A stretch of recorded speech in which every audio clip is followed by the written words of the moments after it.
Last year पिताजी का भी पैर फ्रैक्चर हो गया था, जिस कारण से वो ठीक से चल नहीं पाते हैं। तो अब पूरी जिम्मेदारी मुझ पर ही है। मेरे और 2 छोटे भाई हैं, उनकी जिम्मेदारी, माँ बाबूजी की जिम्मेदारी, बहन की जिम्मेदारी, बहन की शादी की जिम्मेदारी। यही जिम्मेदारियों के बीच अपने पैशन को भूलना पड़ेगा, एक्टिंग को भूलना पड़ेगा, या यहीं से कंटिन्यू करना पड़ेगा आप लोगों के साथ यूट्यूब के माध्यम से। इसलिए मैंने ब्लॉग बनाना शुरू किया कि अल्टीमेटली अगर मैं किसी कारण से नहीं जा पा रहा मुंबई, नहीं जा पाऊँगा मुंबई, फैमिली को सपोर्ट करना है, फैमिली को देखना है, गांव की चीज़ें देखना है, खेत खलिहान, माँ बाबूजी, भाई बहन। तो आदमी कमाता किस लिए है, क्यों बड़े बड़े सपने देखता है? इन्हीं लोगों के लिए। और इनको अकेला छोड़ के मैं कैसे जा सकता हूँ? इसीलिए मैंने सोचा है कि मैं गांव में ही रह के ब्लॉग बनाऊँ। और मेरा एक और चैनल है ब्लॉगर वाइन्स, उसमें मैं कुछ कॉमेडी वाइन्स बना रहा हूँ मोबाइल से ही। बजट उतना नहीं है कि मैं उसमें और भी इक्विपमेंट ख़रीद सकूँ। फ़िलहाल मैं मोबाइल से ही बनाता हूँ। मेरी नेटिव लैंग्वेज जो है वो भोजपुरी है, तो मैं भोजपुरी में ही कॉमेडी वीडियोस बना रहा हूँ ब्लॉगर वाइन्स चैनल पे। और इस चैनल पे मैं ब्लॉग कर रहा हूँ। यही है ज़िंदगी का समरी। कभी कभी हालात आपको ऐसे मोड़ पर लाकर खड़ी करती है जहाँ आपको चुनना होता है कि आप क्या करोगे। और इसी हालात पे मैं आपको चुन रहा हूँ, आप भाइयों को चुन रहा हूँ, यूट्यूब को चुन रहा हूँ। आप लोगों से यही निवेदन है भाई लोग कि ज़रा सपोर्ट करें मुझे, ताकि मैं इतना स्टेबल हो जाऊं कि आपके लिए भी कंटेंट क्रिएट कर सकूं। और जो है भैया का जो सपना था वो भी पूरा कर सकूं। भाई लोग कमेंट करके ज़रा बताइएगा कि मेरा यहाँ रहने का फैसला सही है या गलत है। वैसे मेरा गांव काफ़ी खूबसूरत है, मैं आपको अपने गांव का टूर कराऊंगा जल्द ही।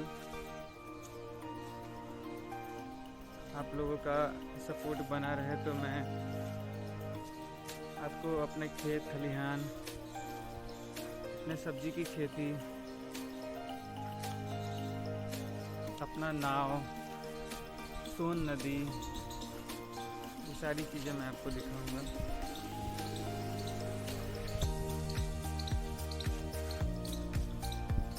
जैसे ये मेरे घर के सामने ये नहर है, इस नहर से ही खेतों का पटवन होता है, गांव के लोगों का, हम सभी का। ये नहर बिल्कुल मेरे घर के पास ही में है।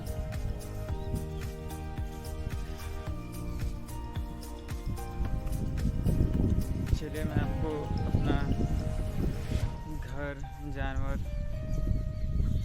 दिखाऊं।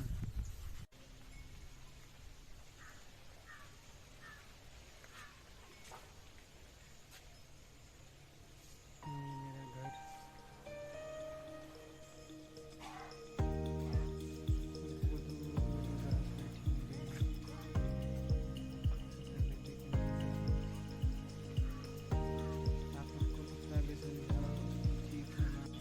नीति को जो करना था उसने किया, अब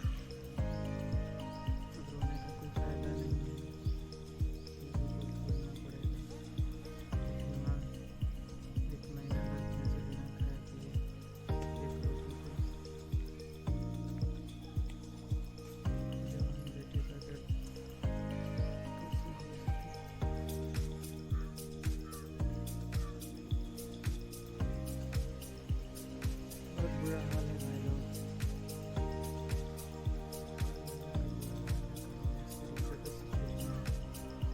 आदमी को समझ ही नहीं आ रहा है क्या करें क्या ना करें। फाइनली दिल ने कहा कि ब्लॉग बनाओ, यूट्यूब फैमिली बनाओ,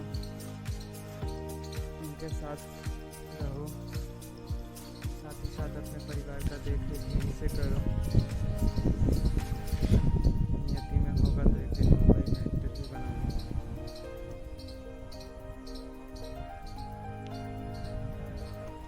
कहते हैं कि मेहनत जो है वो कभी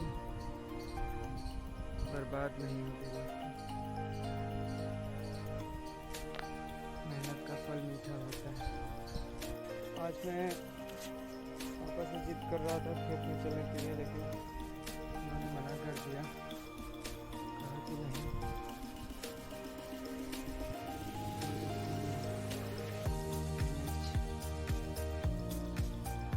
ये रेडिस मूंगी,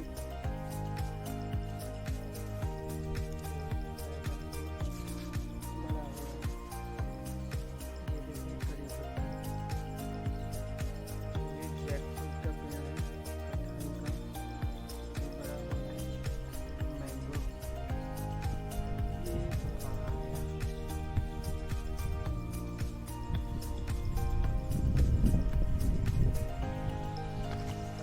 सामने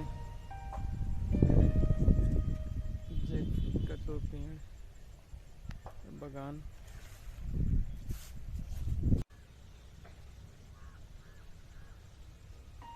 अब मैं जा रहा हूँ डेयरी में दूध देने।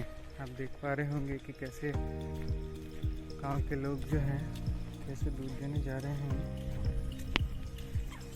साथ ही साथ मैं भी जा रहा हूँ कि मेरा इस बाल्टी में दूध है।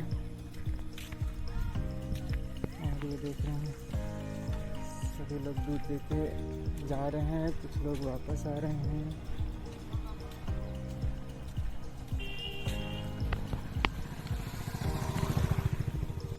तो दोस्तों यही है मेरे गांव में जो है वो सुधा कंपनी का जो है कलेक्शन पॉइंट है। वो गांव से के लोगों का और अगल बगल के गांव का दूध यहाँ कलेक्ट होकर फिर उनका टैंकर आता है और यहाँ से दूध जाती है। और गांव के लोग यहाँ पे अपना जो है वो दूध सुबह शाम जाकर जमा करते हैं और उनको वीकली पेमेंट यहाँ मिल जाता है दूध का अपने। और दूध का जो रेट है वो दूध में जो फैट होती है, एसएनएफ होता है, उसके हिसाब से मिलती है। यहाँ मशीनें लगी हुई हैं जो ये चेक करती हैं कि आपके दूध में पानी तो नहीं मिला हुआ है या उसमें कितनी फैट है, और उसी के बिहाफ पे उसका रेट जो है वो निर्धारित होता है और सबको उसी के हिसाब से उसका रेट मिलता है। तो चलिए मैं आपको दिखाता हूँ गांव का डेयरी जहाँ सब लोग दूध अपना सेल करते हैं, अपने जानवरों का दूध सेल करते हैं। ये है हमारे गांव का डेयरी दोस्तों। लोग अपने अपने बाल्टी में दूध लेकर यहाँ आते हैं और इस बड़े से टैंकर में उसको रखा जाता है। यहाँ पे एंट्री हो रहा है।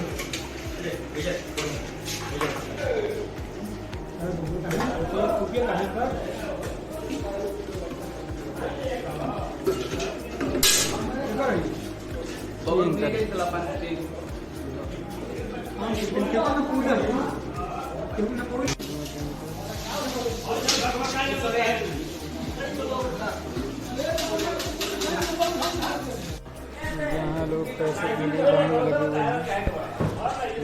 पैसा का यहाँ पर वितरण हो रहा है। वो मैनेजर। चलिए दोस्तों, इसी के साथ मिलते हैं हम लोग नेक्स्ट वीडियोज़ में।